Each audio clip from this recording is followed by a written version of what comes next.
Bonjour, ravie de vous retrouver, j'espère que vous vous portez à merveille et je suis tout à fait consciente de cette expression et de l'importance de se porter à merveille en ce moment. C'est également le but du challenge, c'est de continuer à garder la forme, garder le moral, continuer à sourire, à trouver les côtés positifs de la situation, à ne pas se laisser abattre, à ne pas se laisser décourager et pour ça vous le savez déjà, être plein de gratitude,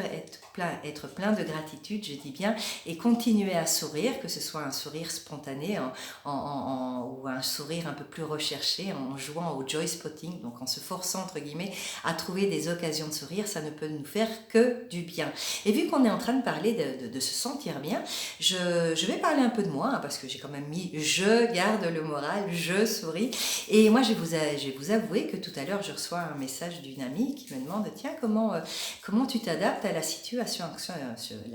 etc. Est-ce que tu ne t'ennuies pas trop, etc. Et puis je lui réponds le plus honnêtement possible et je lui dis, tu sais, je n'ai même pas eu l'occasion de me rendre compte que les choses avaient changé dans le timing. Je veux dire, je suis beaucoup plus bookée que d'habitude. Et tout ça pourquoi? Parce que j'ai cette tendance, et je crois que je ne suis pas la seule dans ce cas-là, à faire plein de choses, plein de choses, plein de choses, plein de choses. Et j'ai soudain réalisé que je suis très fatiguée. Non, ne vous inquiétez pas, je ne crois pas que je suis en train de tomber malade, mais simplement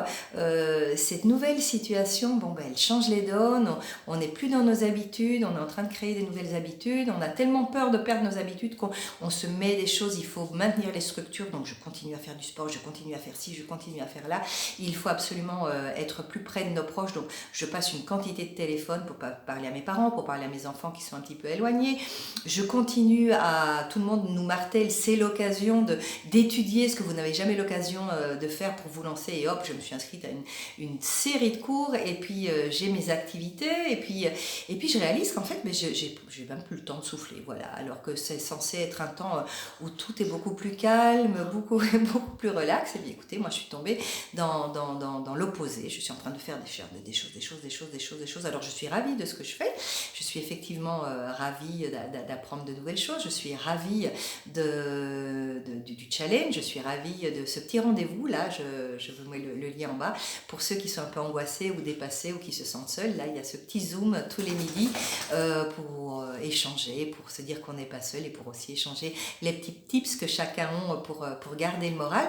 Mais ce que je réalise, c'est que du coup, en fin de journée, eh bien, je n'ai pas lu ce fameux bouquin que je m'étais dit, ah ben voilà, c'est l'occasion pour lire ce livre, oh, c'est l'occasion de regarder cette série télévisée Netflix. Figurez-vous que j'ai même pas le temps de regarder Netflix en ce moment, alors que je suis censée l'avoir. Pourquoi? Eh bien parce qu'on est sorti de nos habitudes, et le temps d'installer de nouvelles habitudes, eh bien certains d'entre nous, dont je fais partie, on va avoir tendance à en faire un peu trop. Donc ben, le conseil, c'est celui que je me donne à moi, tout simplement, à l'écoute de mon corps.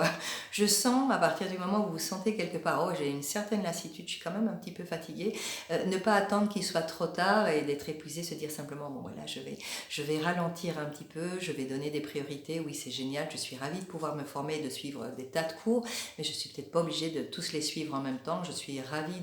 de passer à la formule plus pour mon boulot, mais je vais peut-être y aller un petit peu plus doucement aussi, je suis ravie d'être beaucoup plus proche de mes parents, de mes enfants, et d'être à leur disposition, mais je dois aussi faire attention à ne pas prendre toute la charge mentale des difficultés de chacun sur moi, parce que sinon, eh bien, écoutez, je vais être fatiguée. Rappelez-vous, on en parle depuis le début, l'égoïsme dans le sens positif du terme, donc moi d'abord, parce que si je me vide, je n'aurai plus rien non plus à donner aux autres. Voilà, je parlais en mon nom bien évidemment. Écoutez, merveilleuse après-midi à tout le monde. Si vous voulez nous rejoindre demain sur le Zoom à midi, je vous mets le lien en dessous. Si vous voulez participer à la première partie du challenge et recevoir le matériel, c'est gratuit. Mon adresse mail est ci-dessous. Et puis d'ici là, ralentissez. Pensez à vous, un petit peu de moi d'abord pour pouvoir aider tous les autres après. Moi, je me suis rendu compte, le moi d'abord, eh bien, il est un peu vide. On va remplir à nouveau et après, on prendra